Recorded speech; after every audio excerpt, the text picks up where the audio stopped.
Dana Gunders leads the Natural Resources Defense Council, or NRDC's, work on reducing food waste and is the author of a widely distributed report, Wasted: How America is Losing Up to 40% of its Food from Farm to Fork to Landfill. Elise, that was awesome. Before I was working in food waste, I actually was working on modeling uncertainty for nitrous oxide emissions from farming, and I have to say nobody was interested in this quantity, so it's much more fun to work on something like this issue that has had so much interest over the past few years, and thank you all for being here.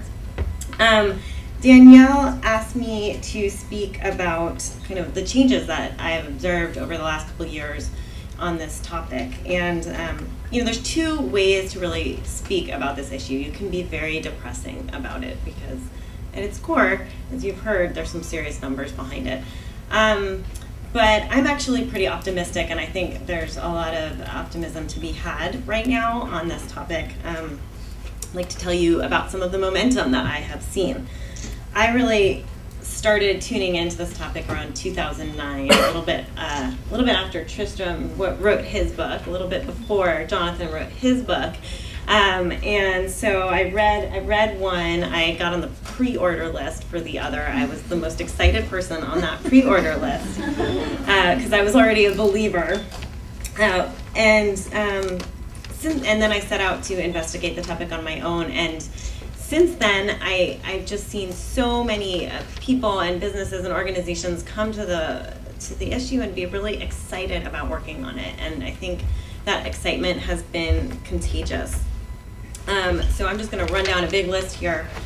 You know, globally, we're seeing tons of action. We have the UN Environment Program running their Think, Eat, Save campaign.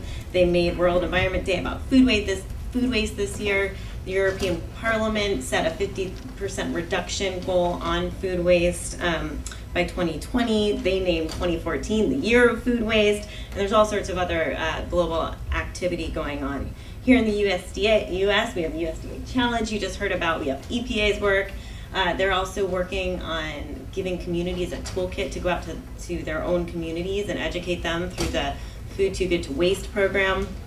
Massachusetts is getting ready to ban organics from their landfills, which is going to drive composting, but also you know, much more awareness and separation, and I think will also drive quite a bit of reduction. And just to pause for a minute, I really work a lot on the reduction and prevention of food waste, not so much on the reuse, recycle that John was mentioning. And we have cities. We have the New York City Food Waste Challenge you're hearing about. Minneapolis has one of the coolest food storage guides you've ever seen. Go to their website and check it out. In business, we have the Food Waste Reduction Alliance trying to do great things. We have the waste industry stepping in and starting to wake up to the idea of both the infrastructure on composting, but even the idea of reducing waste in the first place. Actually, in San Francisco recently, they actually, for the first time, decoupled waste from tipping fees. And so now there's sort of this freedom where people are not kind of making money off the tipping fees in the same way as they are in other parts of the country. We have businesses experimenting with cool ways to reduce food waste, like a market in California that is featuring, you know, those funny fruits and vegetables out front at a reduced cost, and a large retailer that's actually buying kind of a whole share from a farm of every tier of the produce that farm is selling. You know, General Mills trying to find new ways to melt their pizza toppings onto pizza so that the toppings don't fall off when the pizza is melting. We have innovators, entrepreneurs, we have educators. I got to notice that the New York Regents exam this year used our food waste report as their reading comprehension tool.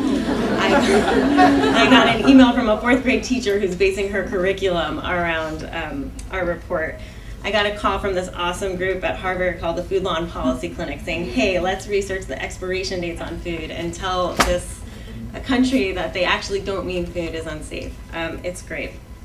And there's also funding coming to the table. We have VCs, we have foundations, we have a kind soul who saw us on TV last night and donated $2,000 to our work because they really care. So I have a lot of faith. We really appreciate the work that you all are doing out there to bring this. I want to echo Danielle, thanks for the way the press has really come to bring this to the forefront. It's been really important to getting the word out. Thank you all.